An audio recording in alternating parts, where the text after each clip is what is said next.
conference, and we see already Rohaifa Khaldi that will take her place. And she will talk about artificial intelligence applications developed in the context of Smart EcoMountains. Please. Thank you.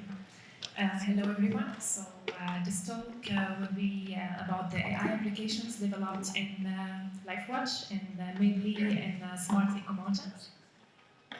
So here you can see like the different applications, AI-based applications we are developing in LifeWatch, and they handle different types of data, like satellite data, microscopic data, social media data. But these applications was presented more or less from my colleagues, but I will focus on shrubs mapping. So the main motivation behind this project or behind this application is to understand the structure and dynamics of high mountain ecosystem and biodiversity, to study the impact of climate change on the dynamics and distribution of persistent shrubs, and also to monitor and protect the high mountain biodiversity and ecosystem. So the question to be asked is, how can we do this, or how can we reach this objective, is by mapping junipers. Why junipers? Because it's a long-living shrub. It can live for a long time, so it has the ability to record a large amount of information about environment in high mountain system. It's very persistent, so it can persist to harsh environmental conditions, and also it is considered as a sentinel for climate change. So, to map junipers, ecologists are using field surveying methods, which is a very challenging method. Why? Because these shrubs can grow in inaccessible areas. This technique is labor intensive, it's costly, time consuming, and most importantly, it's unsustainable. So our objective is to use very high resolution RGB images in combination with deep learning to map these junipers. So this is the description or the macro description of our methodology. So we have it consists of 5 stages: data acquisition and pre-processing, model development and hyperparameter optimization, model validation using external validation data, results interpretation, and at the end, the model deployment. So this is not an ordinary object detection and instance segmentation problem. Why? Because this kind of shrubs, they are very challenging because they can grow in different land covers, they can have different densities, they can live within different surroundings, for example rocks. They can also live near to other shrubs that are more or less similar to junipers. They can have different colors ranging from green, brown, red, because it depends on the health of these shrubs. They can have different sizes ranging from 13 centimeters to more than 17 centimeters square, to the more than 700 square meters. And also they can have different shapes, stripes, rounded, double stripes. So based on this, we have created our data collection design in such a way we collect images from the different patterns following the aforementioned conditions or the patterns of juniper shrubs. So in 2 figures, you can see the distribution of the collected data used to train, validate, and test our model.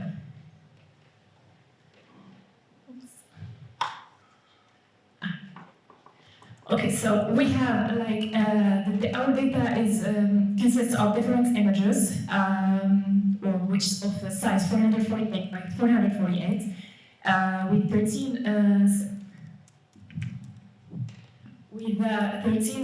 centimeters spatial resolution. We have annotated manually more than 6,800 shrubs.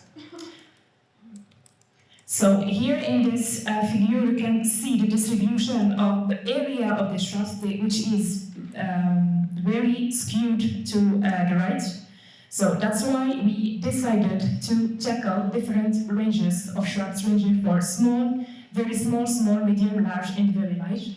And these ranges of shrubs will be afterwards used to evaluate the performance of our model. So different hyperparameter optimization was done in order to select the best configuration of the model. So I'm not going to deep talk about this. I will skip it. This is the result of the used model. You can see that the model has a higher tendency to detect very large shrubs compared to small shrubs. So it can reach accuracy of 96% for a large, 91% for large and medium, 85% for small, and 73% for very small. This is for intersection over union threshold equal to 50%, and these values decreases by 10% if we increase the intersection over union, so for large, very large to small, and decreases with approximately 30% for the very small shrubs. So in order to validate our model, further data were collected from the fieldwork.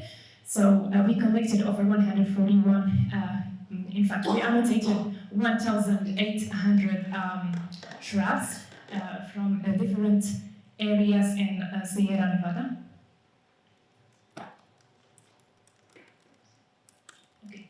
So in order to evaluate the performance of our model in the external validation data, we always use in deep learning field the intersection over union metric. But this metric is very it has unfair. So it is unfair to evaluate our model. Why? Because our objects, they are densely packed. We have too much overlapping between the objects. Also, the size of the shrubs varies significantly, and we did also estimated annotations. So we are not sure that the annotations we did are totally true in terms of determining, the number of shrubs we have in a specific area, and many detections of small parts of the shrubs are penalized. So, in order to overcome this problem of this metric, we proposed two different metrics, which is intersection over ground truth area. Instead of dividing by the union of the ground truth and detection, we divide only by the area of the ground truth. And also another metric, which is multiple intersection over ground truth area, where we, instead of taking into consideration the best match to the shrub, we take into considerations all the detections made by the model for this ground truth. So here you can see the comparison between the three metrics, and you can see that our proposed metrics, they are less sensitive to the increase in the overlapping threshold. So here we have the different overlapping results, and this is the F1 score of the model, and the intersection over ground truth area and multiple intersection over ground truth area. So they can maintain a higher F1 accuracy. So in this graphs, we analyze the results of the model based on studying the correlation between the predicted area and the real area, and we can see that there is high correlation between them. The colors defines the score given by the model, so we can see approximately all the points that are less correlated, they have a low score. Okay, so here this is the interpretation part. So we wanted to know why some shrubs were detected by the model and why the other ones were ignored. So we said let's try to describe an object. So an object or a shrub can be described by two dimensions: the shape, which describes the geometry of the shrub, and the texture, which describes the composition and signature of the pixels. So in order to measure or to have information about these two dimensions, different metrics have been used. So, for example, the compactness, elongation convexity for the shape, and some indices for the texture that capture the color, that capture also the correlation between the pixels, etc. So in these figures, we can see like the distribution of the true positives and the false and negative for different object-based metrics, and we can see that also that this false negative can occur here, for example, in this range, in this range, in this range. The same thing for the other metrics. Sorry, okay. So the same thing here. So what we can in fact conclude from this graph is that this texture-based metrics and shape-based metrics can be used as extra features to support the model decision. So we can combine these features plus the confidence score generated by the model to reduce the number of false negatives and false positives. So this is the to sum up, we have in fact deployed the model in entire Sierra Nevada. We produced a wall-to-wall map of the older area. So we can notice that these shrubs have higher tendency to grow in the north rather than the south, looking to the west rather than the east. So and this is ecological question that ecologists need afterwards to analyze. So to conclude, we digitized more than 6,800 images, shrubs that will be afterwards published online for the scientific community to be used for further investigations. We have created a deep learning-based model for high mountain shrubs detection. We validated the model using external validation data. We proposed 2 new overlapping metrics for model evaluation. We also proposed an object-based interpretation and design, and we created a wall-to-wall map of shrubs in Sierra Nevada with high accuracy. Thank you. Thank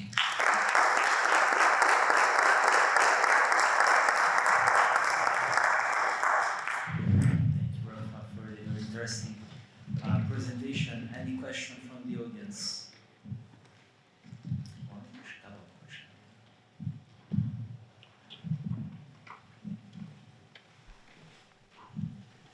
And thank you. Do you think your model can be applied also to juniperus that grows in coastal area? So, in fact, we are now working on the deployment of this model into different areas, and one of them is the Apni mountains in Italy. So, I think this model can be applied in other areas to detect the same type of plants, but in other areas. And also, it can be used to detect other type of plants, but it should be fine-tuned. Thank you. Just one question. I was wondering, because you are using the shape, if your system is sensible to the slope of the terrain, because it can distort somehow, depending on particularly, high slopes, your shape could be somehow, distorted when you put in the plane. You know what I mean? I think I got you. We are using here orthophotos, so we don't have this problem of the No? the shape. Like you can see the object is like if you are seeing it from 2D dimension. Yeah, but it doesn't distortion. For example, if it's really steep, even if you correct your orthophoto maps, do that? I don't know. Yeah, me too. I don't know, because like they are orthophotos, and they said that this problem is already corrected, like by generating orthophotos. Thank you.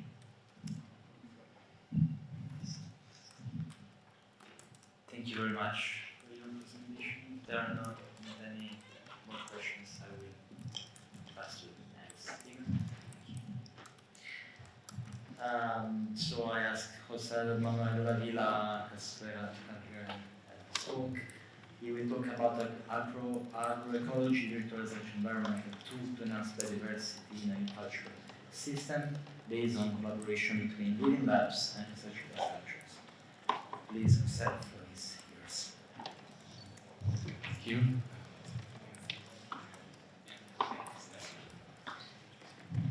Okay, hello, thanks Andrea for the introduction.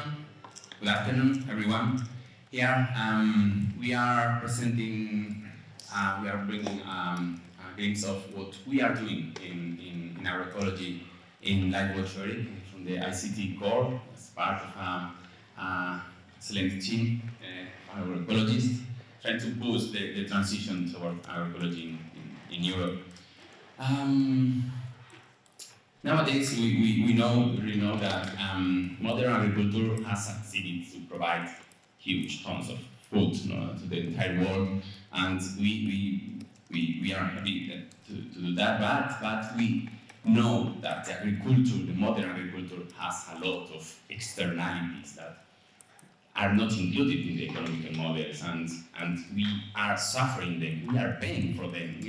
We are seeing that modern agriculture causes massive deforestation, water scarcities, biodiversity loss, soil depression, and a lot of different inequalities around the world. To solve this climate of instability and problems with these externalities, a lot of decades ago, the concept of agroecology came. Agroecology it's the science that brings a concept and principle from agroecology, from ecology, and social science to the agriculture to create more sustainable food systems. The SCAR, the Standing Committee of Agricultural Research, defines agroecology as the science of ecological processes applied to agricultural production systems, benefiting from the interplay of science, technology, and traditional knowledge, the knowledge that the farmers already have. This concept of agroecology is taking an important position in the international organization.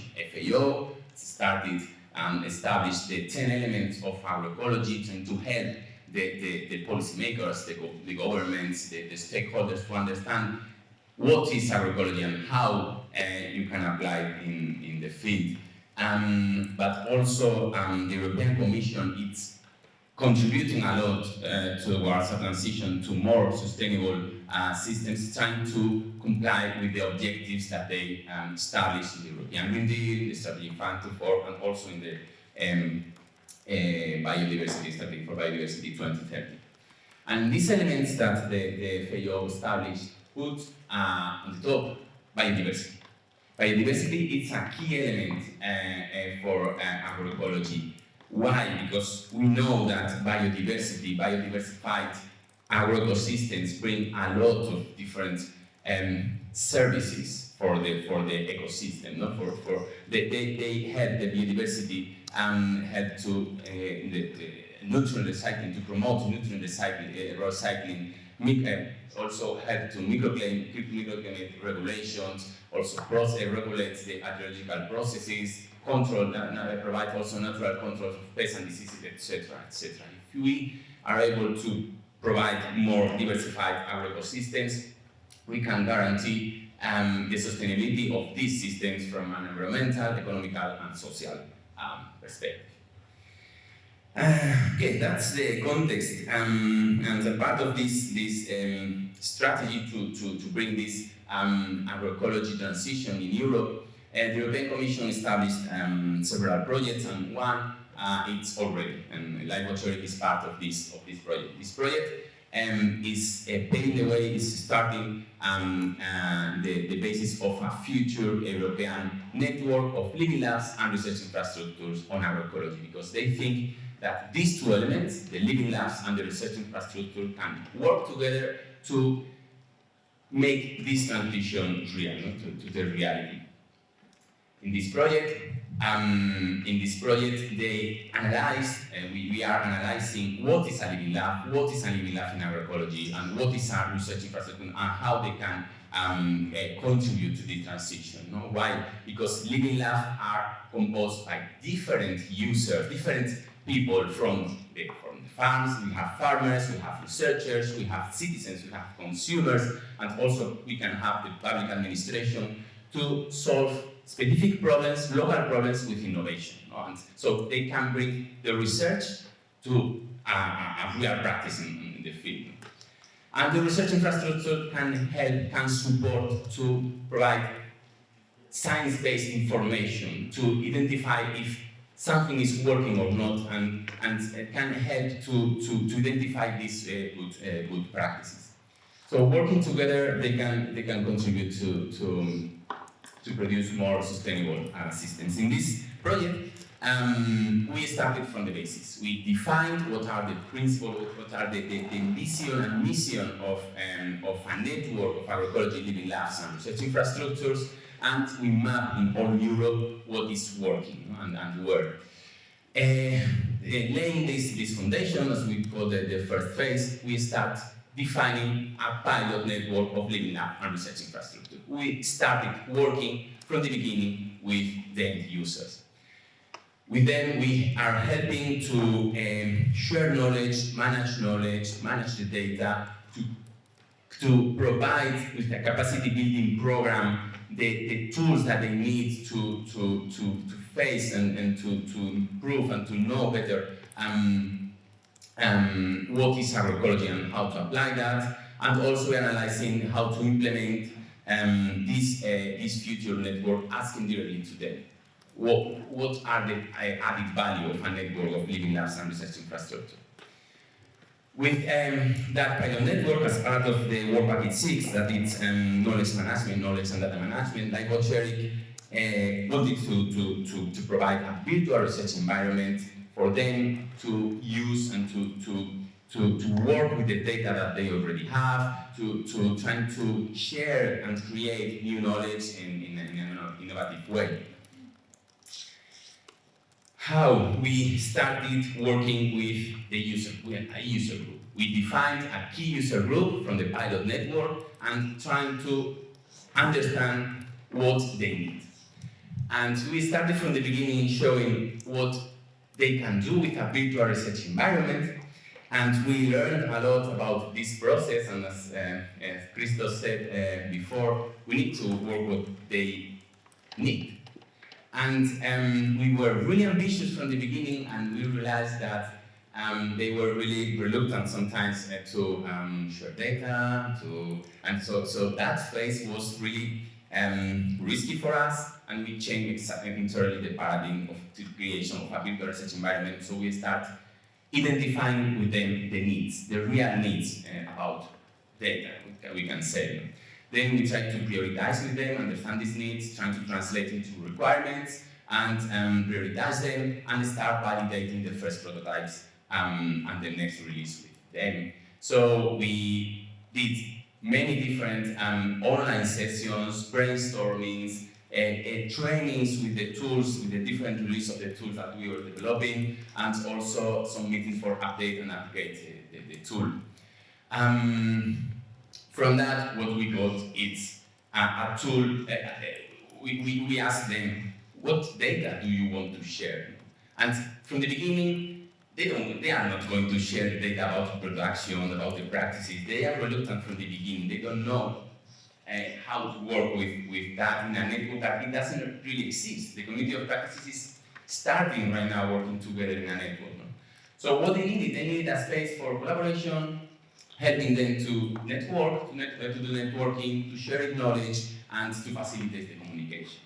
So under the premises and the project of my LifeWatch that was already presented by our colleague, we start piloting them, piloting this with them. No? So we created a dashboard that facilitates and that identify easily these different functionalities. No? A platform that can ease the communication between them. We provided some messages and chats tools. We also provide some specific tools that we will see later for collaboration. We created a marketplace in which they can provide and offer different services that they can provide from a research infrastructure or a living lab.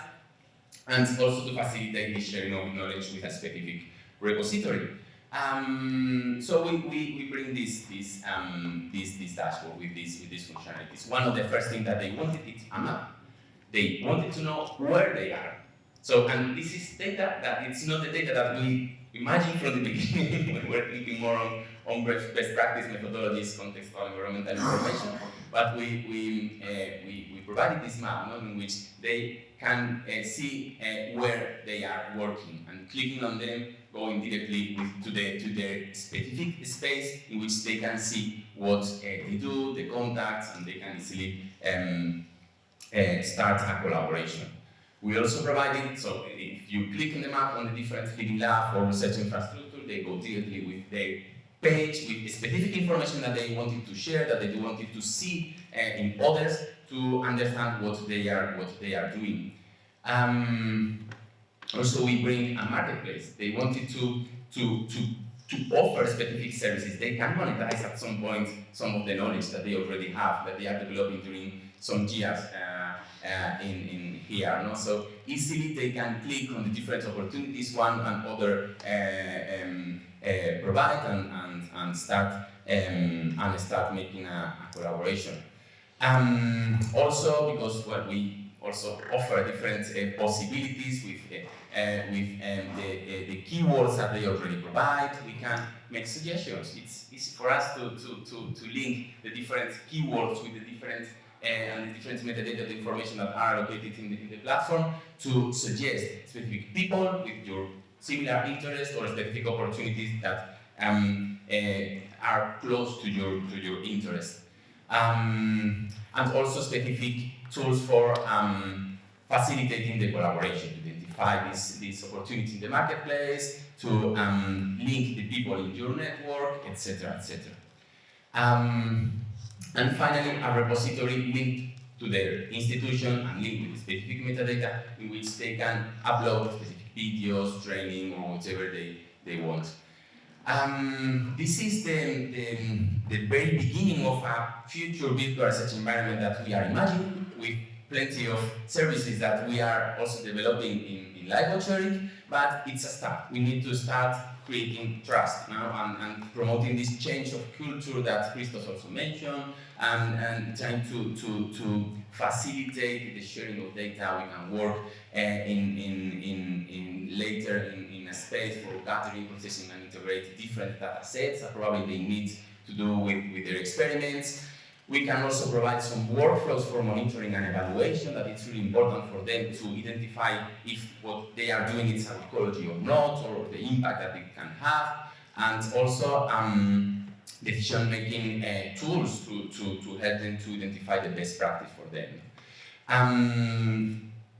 This was already is almost finalizing in October. But we are now outside. You can see with some of the projects we are starting new ones, and one is Agroecology. Here in Agroecology, that started some months ago, we are working 12 research infrastructures across Europe. We are collaborating with other research infrastructures in Europe to organize our services and to bring them to the community of users in Europe. We are here in this project, we are responsible of the work package for user engagement. So we are analyzing all the community of practices, all the community of users of agroecology in Europe, but we are also offering our services, development of our own virtual research environment. We will have the first call of services this year. In June, the 5th and 6th of June, we will have a conference in Prague. It will be hybrid. You can see in our social media pages the information about this call. And people can ask to these services and to access to the development and the design of the future agroecology virtual research environments. So happy to work with you on this. And also, this is about these different services for the agroecology virtual research environment. But for now, the future European network of living labs and research infrastructure that already designed this platform will use in the future network. The future network will be part of the partnership on agroecology that will start in January, hopefully in January. We are part of this very big project, and we will feed the current platform with a lot of different living labs and research infrastructure in Europe that will be part of this network. And that's all. Remember that we are here in the ICT core. You can keep in contact with us, with the team of agroecology, and we are happy to listen to you because we are here to offer the tools that better adapt to your needs. Okay, so thank you.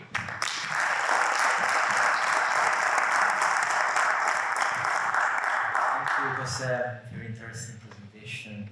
So different fields, same problems. So Yeah. So any question from the audience? I have a question also. First of all, congratulations for your work. It's really interesting to see a project of agroecology in a congress like this. It wouldn't happen 5 years ago, I'm sure. I would like to know what are your strategies to include like indigenous people and traditional communities in this process, because I mean we're talking about online sessions, virtual research environments, which sometimes are very distant from the reality. And I'm very curious to know what have you been doing. Yeah, in fact there can be a reluctance sometimes in agroecology to see this digitalization part, no? So we are facing that. The first thing from the beginning is to approach the farmers that are more innovative and are more part of this innovation, not only digital, but also this agroecology. For some of the farmers are new, although they are traditional practices. So the idea is trying to scale up by imitation, by sharing what they can get and expand to others. This is one part of the strategy, but the other part is the living lab itself. The idea is to start from existing or probably new living labs that bring together farmers, traditional knowledge, together with researchers and probably a specific group of consumers, for example, etc. That depends on the particular living labs, trying to bring this local knowledge. So it's agroecology, it's context, it depends on the context, totally depends on the context, and the approach of the living labs is to get this information. Yeah. It's one of the elements of the agroecology. If you don't have this,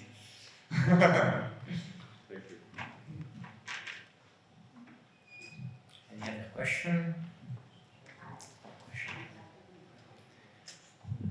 So in some aspects, this reminds me also of other initiatives that are labeled under precision agriculture. So I assume there is a link, but what's the difference? What do they have in common?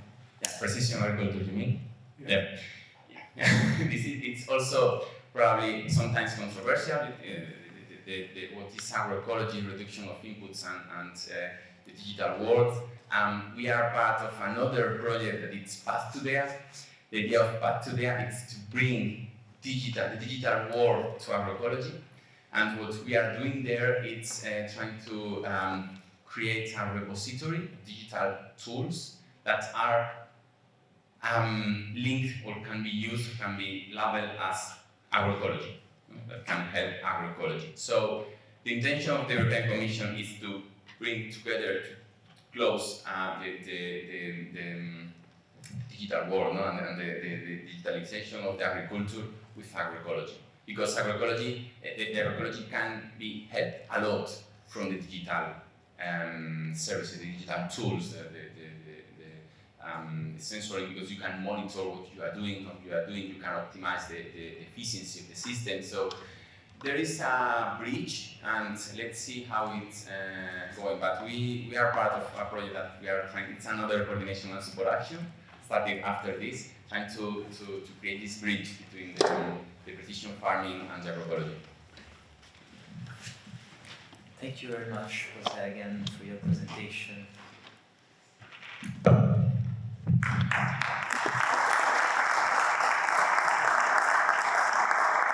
We can move now to the last presentation of the last session of this conference. And I think it's not a random choice that the name of the last speaker is Jesus. It means hope in the biodiversity. And yes, it matched perfectly with Christus.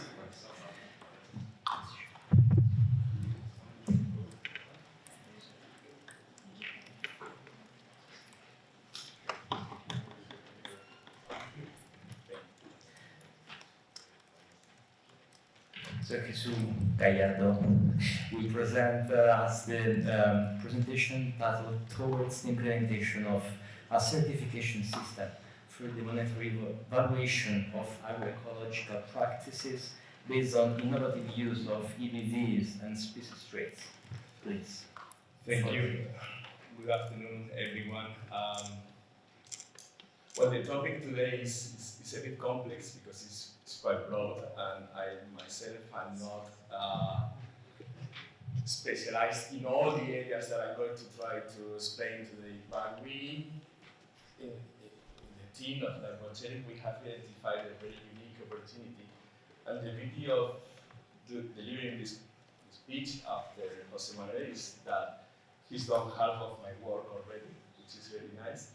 But we agree that we have currently a need to protect our remaining biological diversity. We also know that the common agricultural policy is a major policy tool to create incentive for wrong or positive outcomes. Until now, it's been focused mainly on production.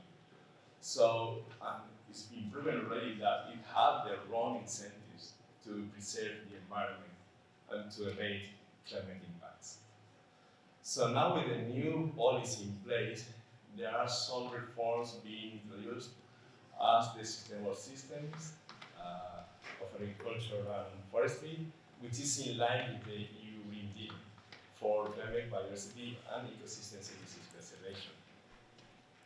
So, in order to give you just a very brief outline of how it's organized, it allows for green direct payments depending on the performances on the measures implemented by farmers. Some of them are compulsory, which are known as conditional, which are the good agricultural and environmental conditions on soil protection and quality and biodiversity and landscape. And then we have now the eco schemes, which is already 25% of the payments. They are direct payments for specific practices, such as organic farming, agroecological practices, agroforestry, and carbon farming. And then, as an add-up, we have the second pillar provided by a different tool, with different policy instrument, which is the rural development, which also will provide an additional 35% for measures related to Natura 2000 and Water Framework Directive.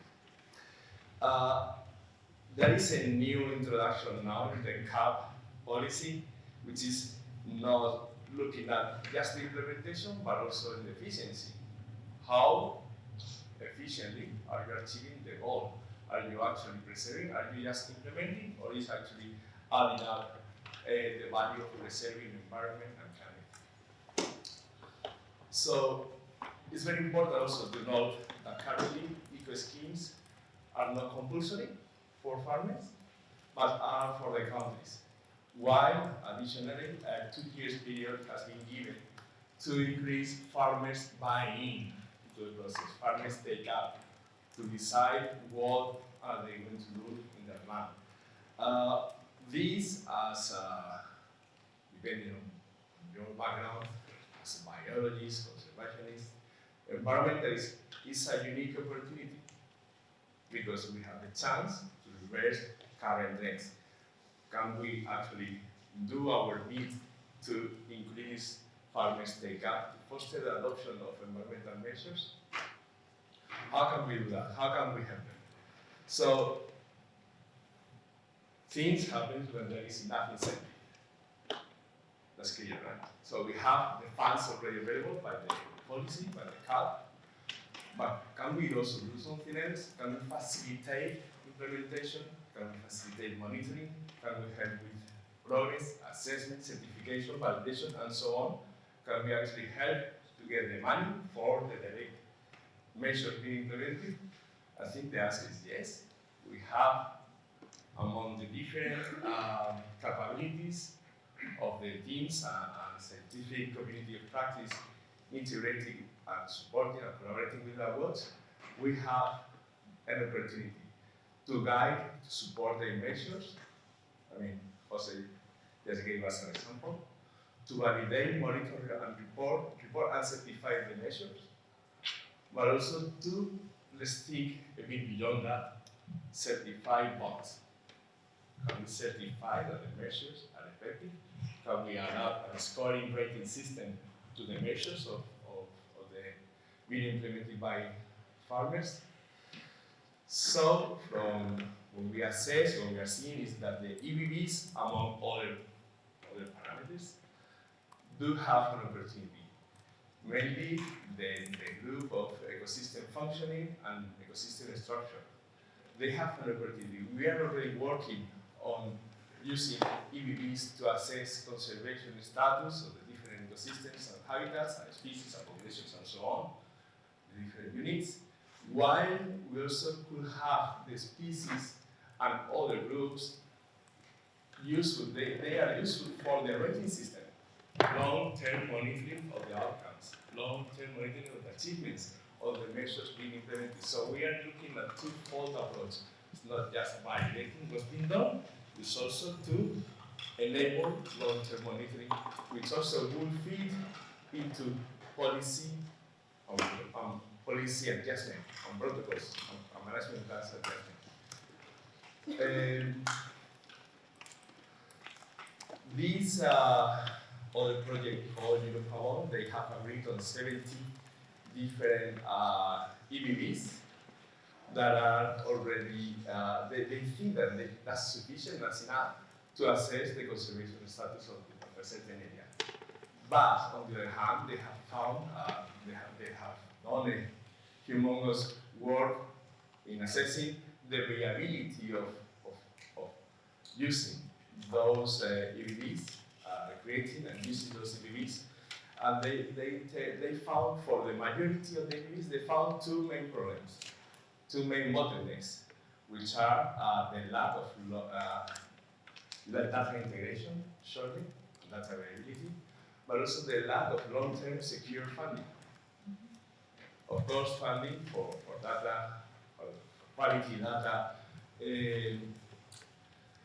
obtention is not always there. I mean, you have to fight for it. But in this case, we have a secure, long-term source of funding, which is the common agricultural policy. So, is there an opportunity for us to match the generation of EBVs tailored to this specific policy instrument and the eco schemes? This will provide secure funding and enable long-term tracking of the policy intended outcomes. So the reality is, you look at this graph, is that the green section of this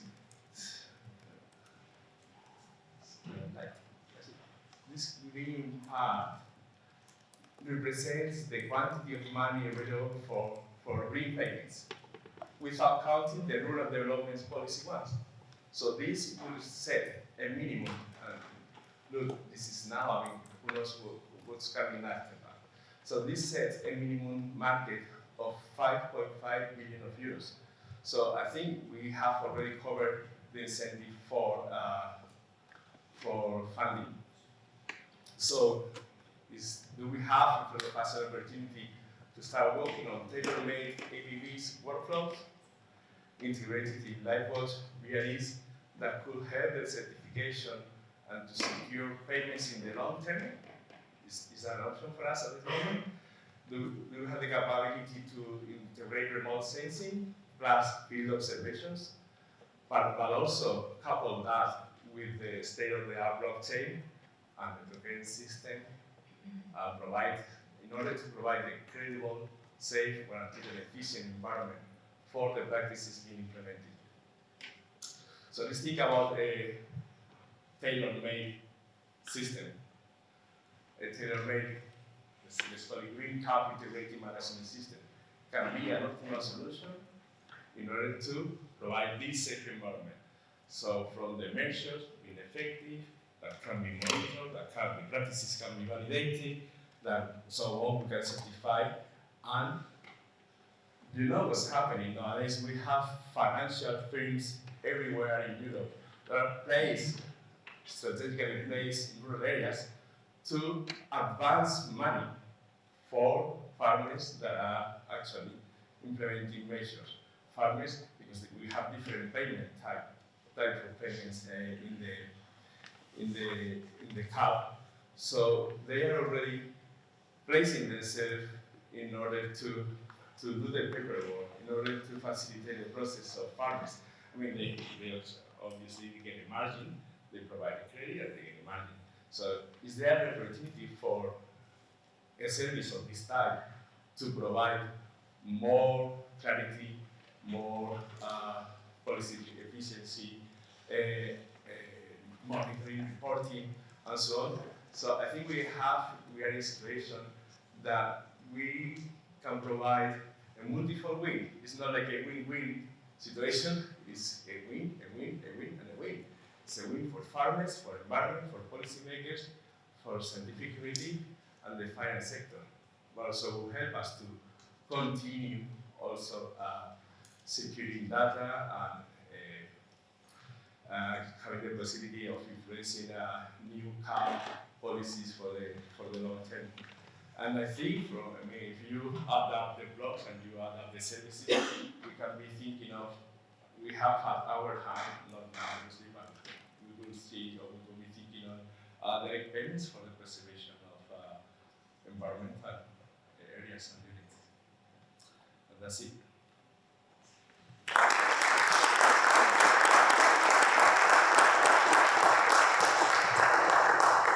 Thank you, yes, for your presentation. Any question from the audience? I have a question in the meanwhile. Since you're using blockchain technology, how much is the, let's say, the sustainability in time? Because it looks like, if I understand what technology, it is most costly with time, right? Effect in some way? That's actually one of the areas that I'm not expert myself, but I can hand this question to AJ, for example. Who is? I don't know if Joaquin is over here. Oh, okay.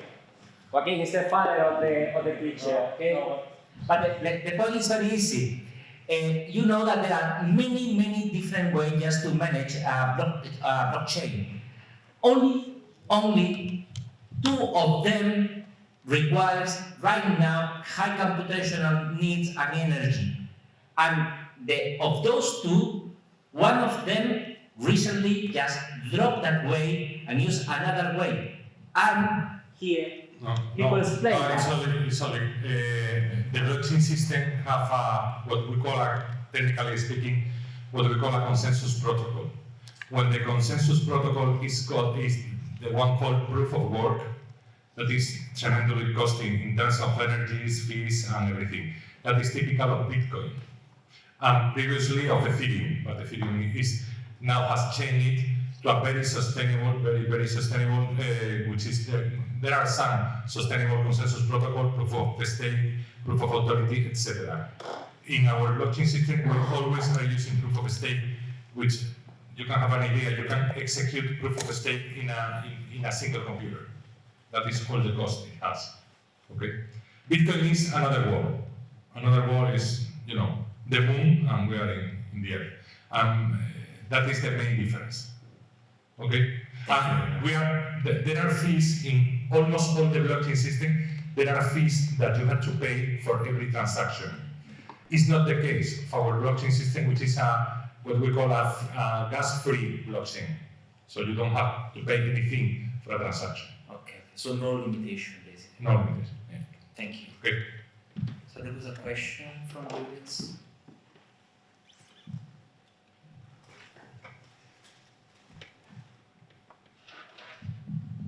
Jesus, I want to give us, for another time, a very clear example how the tokenization can generate money for the monitoring of the environment in a very simple, concise way.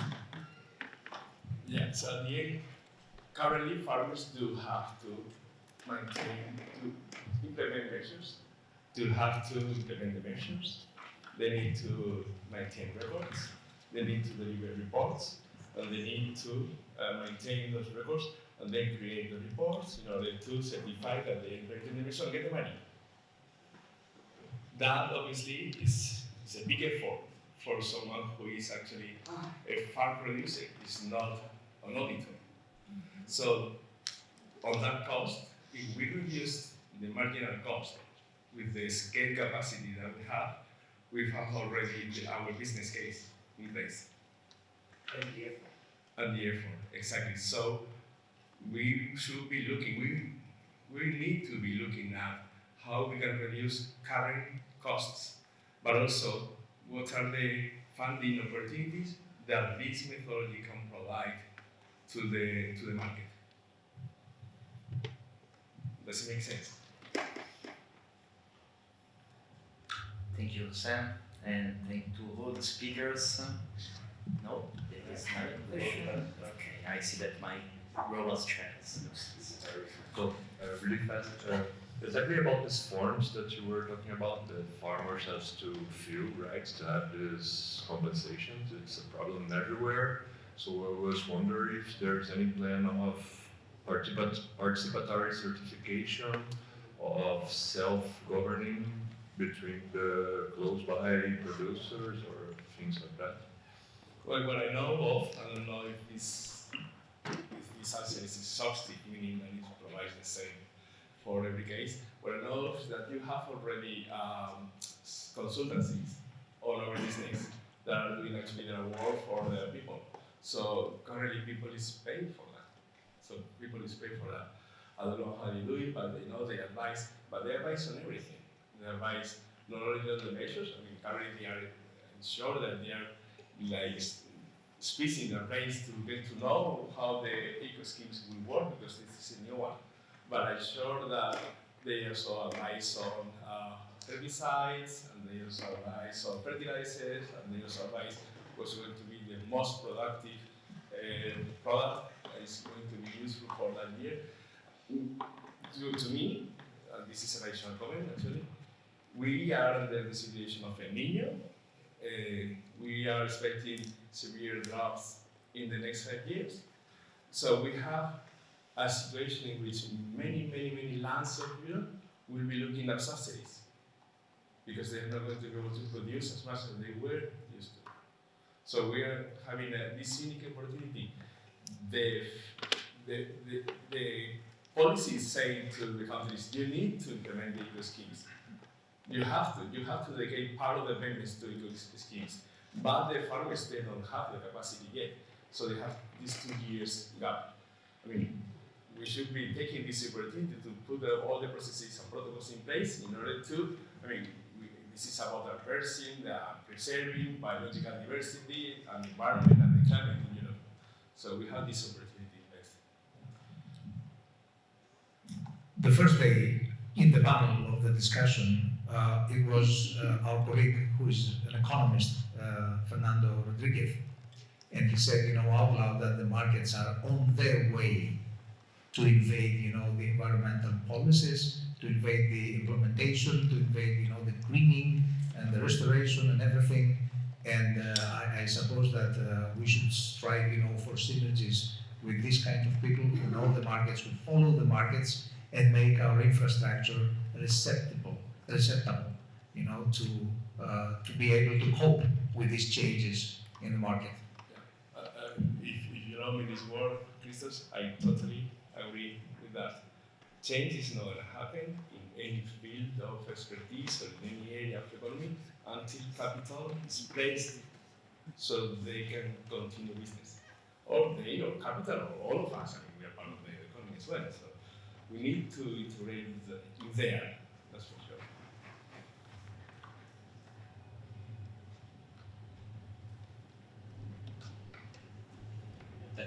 for the presentation. I was wondering, when you mentioned the EBVs, should LifeWatch rather provide the VREs or should it provide the EBVs themselves?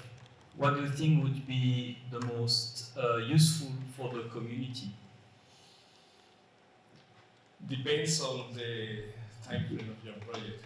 But if we want to be holistic and also effective, we need to look at what eco schemes we are going to are in the policy, what are the most representative EBVs, search if they are already validated, and we can actually integrate into our BREs. But and then the rest we need to start building on them. We need to start building on them and find data sources for the variability. I think that's part of the exercise. I mean, we will have a chunk of work in place, but I mean, I don't think that the policy will increase drastically to some requirements that community is not already capable of ensuring. So maybe we will need to start from other parameters as well to combine with BEeS. Does it make sense? Well, because we had a presentation where some EBVs were all. In some previous presentation this morning, EBVs where there was some VREs doing EBVs in LifeWatch, so it already exists. And so my question was more to see what is the position that LifeWatch should take. Should we produce the EBVs because we can do it, but then those resources will not be available for something else, or should we give the VREs to others and make sure that they use the VREs that can make the EBVs to produce with their own resources or through the resources of LifeWatch? What would give the most sustainable, I mean, the appropriation by users would be stronger if the EBVs are produced or if the tool to build the EBVs is given to them? So, I think that's not my role to decide.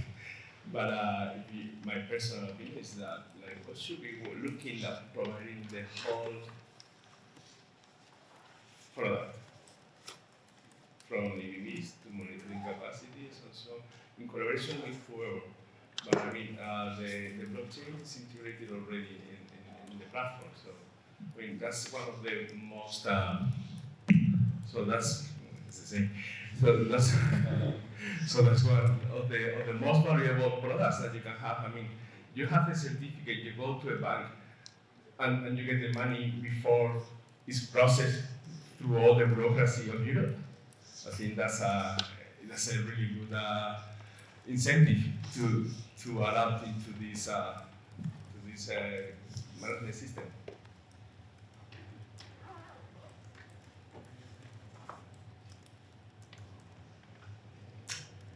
Thank you. Thank you. Okay, it's a real thank you.